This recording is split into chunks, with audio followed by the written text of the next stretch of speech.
Hello, I'm Mrs. Corser, and welcome to my book talk. My book talk today is The Bridge Home by Padma Venkatraman. I chose this book because I really enjoyed it this summer. It is an amazing tale of a journey that two sisters take towards a better life.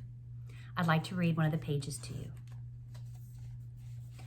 "Look," she cried, "what a cute doggie." "Get out." The gardener shook his fist at us, like he had been trying to chase us away. "Stay away from that dog, Prabha," the woman said. "It's a stray." I took your hand and walked briskly out the gate. Something whizzed by my head. I ducked, shocked. The gardener would go so far as to throw a stone just to keep up his pretense. The object landed with a thud. It wasn't a stone. It was an orange. I looked back, wondering if I should thank him, but the gate clanged shut. "Might as well eat it. It's not big enough to share with the boys," I mused. You smiled. We sat in the shade of a gnarled rain tree. Cuddy settled his head on his forepaws and watched us. "I gave you the orange." "Ah," you murmured, cradling it in your hands as if it were the most beautiful thing ever.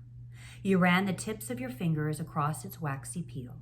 You turned it around and around, as if it looked different from every angle. "Ah," you repeated.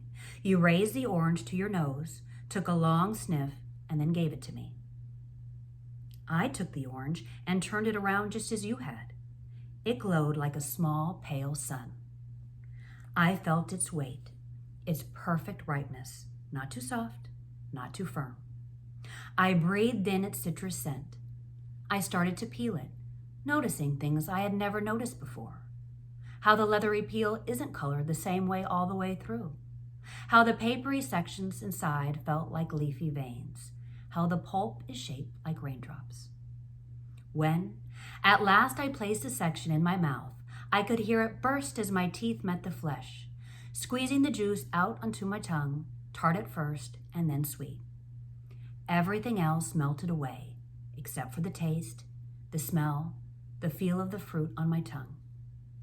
I ate the fruit slowly, the way you like to do things.